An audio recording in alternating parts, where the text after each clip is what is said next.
Nanamafy ny sekretera général ny voamiran'ny ranomasimbe indiana na ny COI tao anatin'ny fanambarana izay navoakan'izy ireo fa anotrina ny fametrahana amin'ny fomba ofisialy amin'ny toeran'ny filoham-pirenena na ihany koa ilay antsoina hoe investiture an'Andriamatoa Hery Rajaonarimampianina izy ireo afaka herinandro moa raha ny fantatra no anatanterahana izay investiture izay.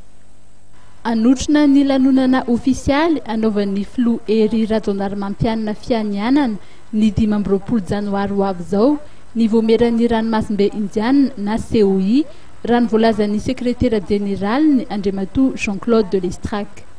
Nambarany fa hitondra rivo-baovao ho an'ny vahoaka malagasy sy ho an'ny faritry ny ranomasimbe indiana ny firosoana amin'izany. Ny fifidianana izay natrehan'ny firenena malagasy ho hatrany ety farany izay nandefa mpanara-masy teto atoerana dia azo itokisan'ny fianakaviam-be iraisam-pirenena. Mialohan'ny crise politique raha ny voalazana dia 500 isa-taona ny tany fandrosoana na ny taux de croissance ny firenena malagasy. Raha ny taona 13 fotsiny anefa no resahana dia tafakatra 4 miliara ariary ireo vola tsy niditra ho an'ny toe-karena malagasy.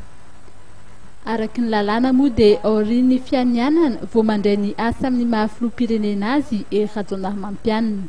Ny fandraisan'ny asa ho ny sekretera général ny COI dia amarana ny tetezamita izay naharitra 5 taona ary anoritsoritra ny fahamarina toerana ara-politika sy ny firosoana amin'ny fampandrosoana ny Madagasikara sy ny faritry ny ranomasimbe indiana.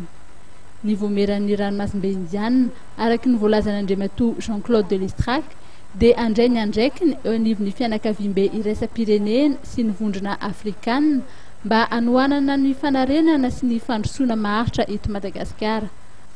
Voalazany fa manam-panantenana ny tenany ary no amafisiny fa hanome voninahitra ny lanonana izay tanterahana ny faha 20 janoary.